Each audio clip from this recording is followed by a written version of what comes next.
Quando eu comecei a minha pós-graduação aqui no Canadá, eu sempre vi os alunos de doutorado falando de um tal de Comprehensive Exam que eles tinham que fazer, e eu não estava muito familiarizado com isso, eu não sabia exatamente o que era esse exame. Mas daí, depois que eu mudei para o doutorado, chegou um ponto em que eu tive que passar por ele. E eu não encontrei nenhum material em português falando sobre ele, então achei que valeria a pena fazer um vídeo curto falando um pouco sobre essa prova.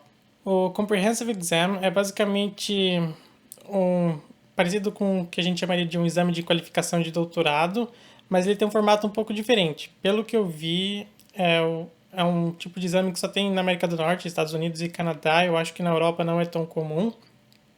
E é uma prova que você faz depois de mais ou menos um ano no doutorado, e é uma prova que é um pré-requisito para você conseguir se formar e conseguir o seu diploma.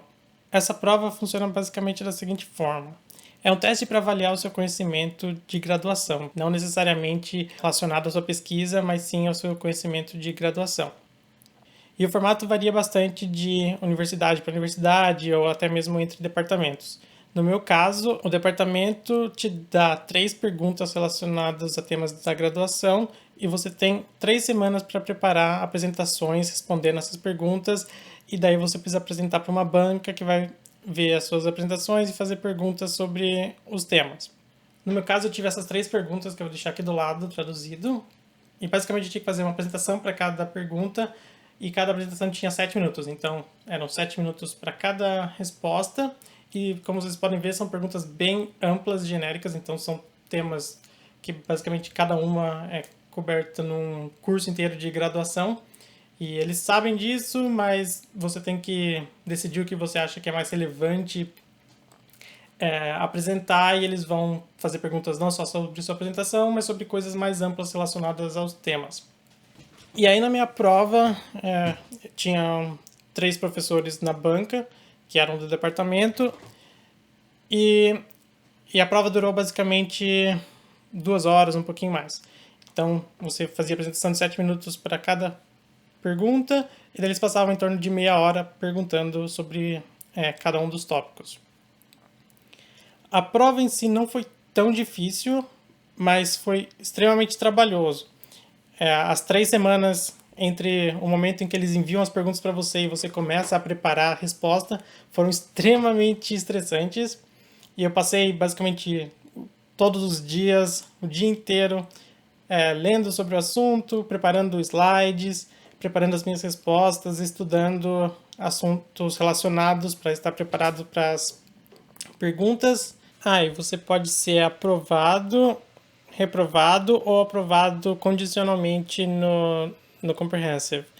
Então, basicamente, se você for aprovado condicionalmente, a banca vai pedir para você cursar algum curso ou reapresentar alguma das respostas. Normalmente eles vão pedir para você cursar alguma matéria de novo. Reprovação eu acho que é uma coisa difícil de acontecer, mas teoricamente eles falam que você pode ser até expulso do programa se você não passar, mas eu acho que isso não é uma coisa que acontece com muita frequência. E depois que você passa pelo Comprehensive Exam, basicamente você deixa de ser um aluno de doutorado para ser um candidato a doutorado. Então, você deixa de ser um PhD student e você se torna um PhD candidate. As perguntas normalmente são escolhidas pelo seu orientador, então ele tem uma noção mais ou menos da sua formação na graduação, e ele seleciona perguntas que possam ter um pouco a ver com o que você já viu na graduação. E aí, 3 semanas antes do exame, eu recebi as perguntas às 8 da manhã daquele dia, e eu tive 3 semanas exatas para preparar as respostas e praticar bastante a apresentação também. E era basicamente isso que eu queria falar no vídeo de hoje. É um vídeo curto, mas eu achei que valia a pena falar sobre o assunto, porque é uma coisa que eu não fazia ideia que existia, e eu acho que muita gente também não conhecia, e queria falar um pouquinho da minha experiência, e eu sei que é um tema bastante específico, mas se alguém tiver alguma pergunta sobre como funciona, eu posso tentar ajudar, mas é o que eu disse, pode variar bastante de universidade para universidade. Eu sei que em alguns lugares você tem que fazer também alguma coisa escrita, um relatório, alguma coisa, mas no meu caso em particular foi só essa apresentação mesmo e essa avaliação pela banca.